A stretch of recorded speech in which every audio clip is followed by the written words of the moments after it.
Give me your tired, your poor, and all your first-round picks that haven't worked out for other teams. Let's be selectively aggressive next on Noise from the Boys.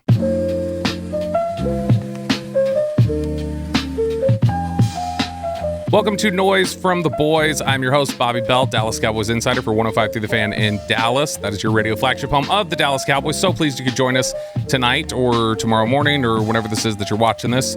We're recording this right now on Thursday night. It's almost 6 o'clock. So anything that was accurate up until 6 p.m. Central is what's going to be included in this podcast. So we are going to do a quick recap of where things stand with the Cowboys after the first couple days of free agency. You had the tampering period or the negotiating window, however the league likes to term it, go on from Monday morning all the way up through Wednesday at 3 p.m. Dallas time. And then at that point, that's when the official deals started kicking off.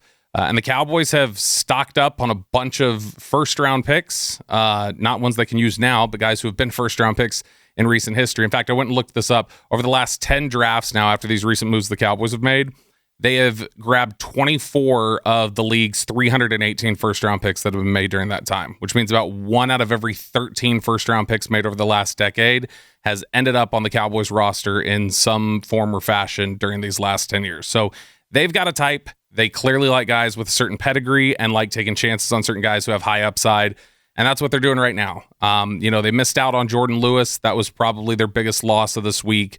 They felt like he was going to be back. He was going to be their starting nickel, and it forced them to kind of adjust and face a reality of, okay, we got to scramble a little bit to find a nickel, and that has not happened to this point.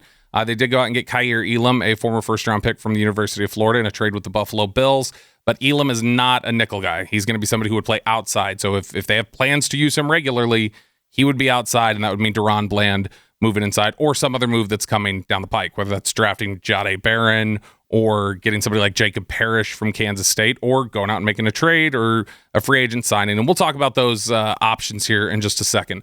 First, let's go over what they've done so far. To this point, they have added Solomon Thomas, former number 3 overall pick from the San Francisco 49ers. Cowboys love adding the 49ers' former number 3 overall pick, just like they did with Trey Lance. Decent player, though. Coppell alum, so somebody who's from the area, and is not a bad depth piece at all at 2 years and $8 million. I like the signing. I think that he can be a good player and somebody that's consistently contributing to the rotation. They also got Peyton Turner, former first-round pick from the New Orleans Saints. Houston product, again, another Texas guy, somebody that I got familiar with at Exos during the pre-draft training process a few years ago. Really high upside, just has dealt with injuries and hasn't managed to put it together yet. But again, an upside pick, a guy that they're banking on a little bit, or hoping that they can bank on a little bit. 1 year, $3 million there. You also had Javonte Williams, the running back from the Broncos, who's just not been the same since he had a knee injury a couple of years ago. He will replace Rico Dowdle. Kaiir Elam, who I already mentioned, the cornerback that they traded for. They also got Kenneth Murray, the former Chargers and Titans linebacker, in a trade with the Titans. He was at OU a few years back and was a guy that the Cowboys liked in the first round. And thought well of, but it's just not panned out, just like a lot of these guys who are former first-round picks. They also got Robert Jones, who started a number of games for the Dolphins last year at guard. He's been brought in for some depth. I don't know that he's going to be competing for a starting spot, but he's been brought in at least for some depth. He's going to be making a little over $4 million. And then Jack Sanborn, who is a rotational spot starting linebacker for Matt Eberflus in Chicago. So that is kind of what they've added to this point, what they've lost, what we know they've lost. Rico Dowdle, gone to the Panthers, Jordan Lewis to the Jaguars, DeMarcus Lawrence to the Seahawks, Chauncey Golston to the Giants, and then Chuma Edoga also to the Jaguars, going there with Jordan Lewis. So it's a spot the Cowboys, I think, generally expected to find themselves in, other than Jordan Lewis. I think they were surprised at the amount of money that Jordan Lewis got, and I don't know how much they were willing to go up to that figure. I think they were surprised he got 3 years specifically, but 3 years, $30 million, a $10 million a year player, just not somewhere the Cowboys thought they were going to be able to go. So now they're in search of a nickel corner. That is a position they thought they had locked down. They have to go find a starter now, essentially, that they weren't expecting to. When you look at the Cowboys roster right now, after these first several days of moves, there's a couple of areas that are pretty clear that they're lacking. They have one quarterback on the roster, that's Dak Prescott. They're going to have to go find somebody there, whether that's through the draft, like they've talked about, a trade, free agency, whatever. They also are a little thin at running back, even though they've added Javonte Williams, not a lot of starting experience behind him. Wide receiver, they could still stand to add somebody. They don't have a true number 2 receiver, even though they've re-signed Kevontae Turpin and still have a number of guys like Jonathan Mingo, Jalen Tolbert, Jalen Brooks, guys they've had here, but they don't have a true number 2 to pair with CeeDee Lamb yet. They could still stand to use some offensive line depth, probably, particularly a tackle would probably help them. A lot of inexperience on the defensive line in terms of at the edge rushers specifically. You're hoping to get Sam Williams back. You drafted Marshawn Kneeland. You've added Peyton Turner. Solomon Thomas might be able to play a little bit of edge from time to time. He was kind of an edge tackle, flexible guy throughout his career and when he was at Stanford, but not a whole lot of experience on that front, so they may be in the market for another defensive lineman. Linebacker is a spot that, they just added Kenneth Murray. They just added Jack Sanborn. They've got Leofau. I wouldn't be surprised if that's kind of it for them with veterans for the time being. Safety, they've re-signed Marquise Bell. I don't know how in the market they are for a safety at the moment. I think they're kind of standing pat and trying to figure out some other things right now. And then corner. Corner is going to be a big spot for them, as we just mentioned, because you do not have a starting nickel corner. And even behind that, you need some depth. So adding Kaiir Elam is not going to be enough, especially when you consider Josh Butler not going to be ready for the start of the season. Trayvon Diggs potentially not ready for the start of the season, and some general inexperience that exists there at that position. Kalen Carson ended the season obviously on IR, and that's something that you're going to have to monitor and watch. So what could they potentially add to these positions? I want to look at quarterback, running back, wide receiver, tackle, and corner. So those are the positions that we're going to look at and try and get a gauge for where the Cowboys stand right now. Let's talk about how they could address quarterback at this point. Free agent market, probably not much of an option. If you wanted to go that route and you wanted to connect some dots and say, okay, where have we seen Brian Schottenheimer work with somebody before? Who's familiar with the Cowboys? Then you can look at CJ Beathard, who's been with the Jaguars for the last couple of years and was in Jacksonville in 2021 when Brian Schottenheimer was the quarterback's coach there before taking over as the offensive coordinator when Darrell Bevell got fired there in 2021. And so Beathard is a guy who potentially could make some sense as a veteran. Otherwise, I would expect, like Stephen Jones has said, a day 3 pick to be thrown at a quarterback, or potentially they look at trading one of the picks that they currently have and trying to pick up a veteran quarterback that a team is looking to get rid of, or maybe that they have a surplus of. There are a couple out there on the market right now that they could invest in or take a look at. I wouldn't want to give up anything significant. I wouldn't want to do a Trey Lance trade, obviously, a 4th or a 3rd or something like that for a player, even if they've got some upside. But Dallas may feel differently. I think they're going to be looking on the market and just trying to figure out what could we potentially add that makes us stronger in that quarterback room. The running back position, I think that's going to be a draft thing. I think Javonte Williams is the veteran. They've got Lipke and Vaughn here. Maybe they add one more really cheap veteran, just kind of fill out the room. But otherwise, I would expect that that's going to be addressed in the draft and that they'll look for probably a little bit more of a burner to couple with Javonte Williams, who is, kind of a physical runner. And then the receiver position. So receiver is one of those spots right now as we're a couple days into free agency that still has some big-time players left. That one hasn't just been milked dry like a lot of the other positions. So right there, you're talking about Cooper Kupp as of this moment. When we record this, like I said, on Thursday night, he is out there. Stephon Diggs is out there. Do you want to put up with that potential headache? But also, pair him with his brother. Maybe make Trayvon Diggs a little more comfortable. Maybe having them together will make things a little more stable. Could make things a little more, unstable. Just depends. Tyler Lockett, slot guy who has worked with Brian Schottenheimer before. That's been an obvious connection. And then Amari Cooper, who has been in Dallas previously. I know there's been a lot of talk of the Joneses don't like him. He was thrown out of Dallas. That was largely a doing of Mike McCarthy. Now that Mike McCarthy's not here, I don't know that it matters as much. And I think that there are players who still really like Amari Cooper, and he might be a valuable guy to have here if they wanted to investigate that.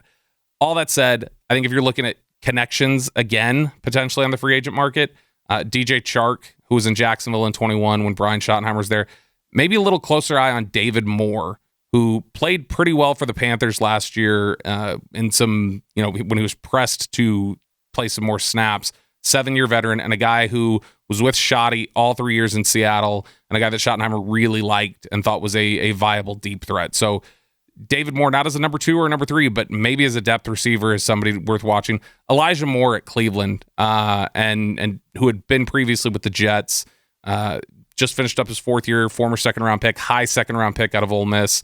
and a guy who can play in the slot and do some different things for you. I think Elijah Moore would make some sense just to kind of kick the tires on, see what the price may be.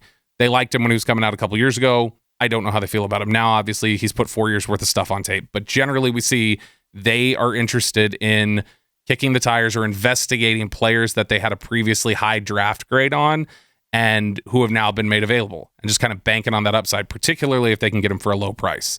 That's what Dallas is all about. They're all about digging in the bargain bin and trying to find a gem. Offensive lineman, this is going to be a little bit trickier, but I think there are a couple names worth watching, again, if you want to make connections. You want to talk about first-round pedigree and somebody who hasn't quite panned out and played the way that you hoped they would. Jedrick Wills in Cleveland is that to a T. Former Alabama guy, played some left tackle, didn't have a lot of success there. Maybe asked to move to right tackle now that he's a free agent and see if things click for him better there. But if that's the case, you still got a guy with some right-left flexibility who can play tackle, who I think would make some sense given Dallas's interest in high pedigree players who haven't worked out. As we talked about, they've already acquired 4 former first-round picks here in the first couple days of free agency. I think Dylan Radins is an interesting one to watch. The Titans tackle who has played some tackle, played some guard, was a guy who never panned out the way that they wanted him to. He just finished out his 4th year with the Titans, and he's likely moving on. But it's important to know that Dylan Radins was at North Dakota State when Connor Riley, your new offensive line coach, was there for 2 years and really flourished under Connor Riley. And so I wonder if they're looking for somebody with some flexibility to play some different ways. And again, somebody who maybe didn't live up to their potential already, it would make some sense to go look in the well where Connor Riley has had success before. So Dylan Radins, I think, an interesting name to watch potentially. Jackson Barton, a guy who was drafted by Indianapolis in 2019 when Clayton Adams was on staff there as an assistant offensive line coach. He was a 7th round pick out of Utah, spent some time there, ended up getting cut after his first year, bounced around the league a little bit, but Clayton Adams went and actually brought him on in 2023 in Arizona and was cut, re-signed, added to the practice squad, a couple different things, a few different times over the last 2 years, but he was in the building with Clayton Adams the last 2 years, playing some tackle and playing some guard. So again, somebody with some flexibility and somebody who's got tackle experience. So I think 3 names worth watching there as bargain bin shopping: Jackson Barton, Jedrick Wills, Dylan Radins. Let's look at the corner spot. The corner spot's going to be really difficult. I don't think Dallas was, as I've mentioned already, totally prepared for Jordan Lewis to leave, and I think they're kind of scrambling to find a starter now. Not a lot of great options on the free agent market at this point, and the free agent market has shown us that the corner cost is immense right now. It's the fact that Jordan Lewis got 3 years and $30 million, $10 million a season is significant enough. But if you were to just look at the corner market right now, I'm going to pull it up right now. Guys who have already signed, you're talking about, Paulson Adebo, Carlton Davis, Charvarius Ward, Byron Murphy, DJ Reed, Nate Hobbs, Brandon Stevens, Jordan Lewis, Christian Fulton, Darius Slay. These are all guys making $10 million a year or more. $7 million for Michael Jackson, $6.5 million for Dante Jackson, $6 million for Mike Hughes. The Cowboys are not going to be able to find a deal necessarily at the corner spot. If they want somebody there either as depth or even to start, they're probably going to have to pay a premium. Are they comfortable with that? Who knows? They may investigate a trade market at that point, or they may look to do something in the draft. And at that point, they'd have to prioritize somebody, like we mentioned earlier, a Jahdae Barron maybe in the 2nd round from Texas, Jacob Parrish from Kansas State in the 3rd round. Maybe investigate a name like that. Or just commit to going out and getting an outside corner and having Bland kick inside and play there. You're probably going to need to get Deron Bland done and extended before he's willing to make a move inside, though, as Nick Harris pointed out on the draft show today on DallasCowboys.com. I thought it was a good point, and I think he is somebody that they're trying to take care of. So let's just throw out a few names. No obvious connections to Cowboys coaches. These are just names of guys who are nickel corners or who have a ton of nickel experience who are worth looking at potentially, I think. First one for me is going to be Darnay Holmes. He's somebody who had played at UCLA, been in the league for 4 or 5 years now, previously had been with the Giants, and last year spent time with the Raiders, but has a lot of experience playing in the nickel. Not a ton of starting experience. He started 12 games in 5 years, But somebody, again, who takes nickel reps and will play outside as well, he's a name to watch.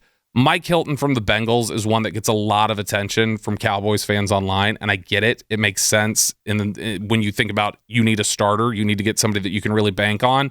But we are talking about a 31-year-old undersized corner who has dealt with some injury issues in recent years. But last few years in Cincinnati, good player in the nickel, somebody with a lot of experience, somebody who took a lot of snaps in that position.